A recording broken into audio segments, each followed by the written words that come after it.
Politics वाला, आओ राजनीति करें।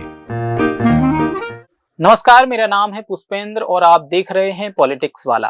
अमेरिकी राष्ट्रपति डोनाल्ड ट्रंप ने 2 फरवरी को एक्स पर एक पोस्ट लिखते हुए घोषणा की कि प्रधानमंत्री मोदी के साथ फोन पर बातचीत में व्यापार समझौते पर सहमति बन गई है। वैसे यह कहा जाए कि यह कोई समझौता नहीं है, यह ट्रंप की तरफ से एक प्रकार की घोषणा थी, तो बहुत से लोग मुझसे असहमत हो सकते हैं, पर सच तो यही है। आप ही बताइए, इस डील को घोषणा क्यों ना माना जाए। ना तो इस पर कोई प्रेस विज्ञप्ति, ना कोई बयानबाजी, ट्रंप की एक सोशल मीडिया पोस्ट और डील स्वीकार। खैर, इस घोषणा पर प्रधानमंत्री मोदी ने बगैर समझौता शब्द का जिक्र किए कहा कि भारतीय वस्तुओं पर टैरिफ 50% से घटाकर 18% करने के लिए ट्रंप का धन्यवाद। खैर, ट्रंप ने यह भी कहा कि डील में यह तय हुआ कि भारत अब रूस से तेल का व्यापार ना कर अमेरिका से तेल खरीदेगा। अगर इस बात को भी भारत मान लेता है तो इस बात के क्या सबूत हैं कि ट्रंप जैसा व्यक्ति, जो पल में तौला पल में माशा हो सकता है, कब तक 18% पर रुक सकता है।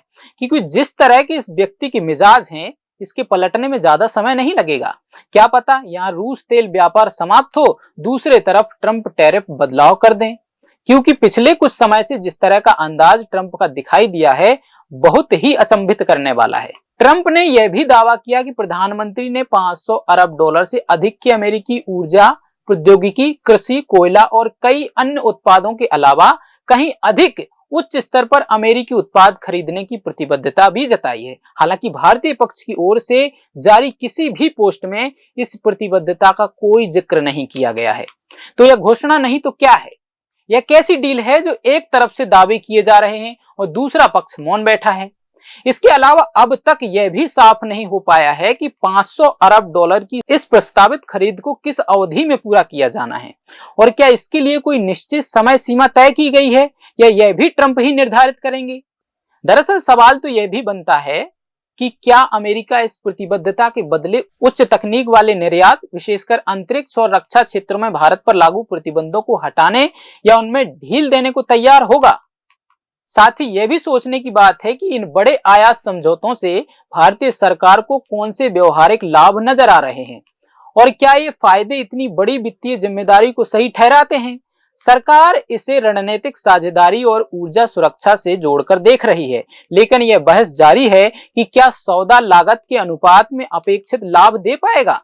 खैर, इस समझौते के बारे में अब तक जो भी जानकारी हमें मिली है वह ट्रंप के सोशल मीडिया पोस्ट और अमेरिकी सरकार के अन्य लोगों के पोस्ट से मिली है। भारतीय अधिकारी इस मामले पर स्पष्ट बयान क्यों नहीं दे रहे हैं, जबकि भारतीय जनता को इन जानकारियों को जानने की आवश्यकता है और यह उनका अधिकार भी है। एक और बात आपकी जानकारी के लिए बता दे रहा हूं कि 2022 में यह टैरिफ 4 से 5% हुआ करता था, पर आज यह 18% हुआ। तो भाजपा के नेता फूले नहीं समा रहे हैं और कम कराने में भी इनका कोई हाथ नहीं है। यह तो रणनीति है ट्रंप की EU डील के एवज में। आज के इस वीडियो में इतना ही। मिलते हैं अन्य पेशकश के साथ। इजाजत दीजिए। नमस्कार।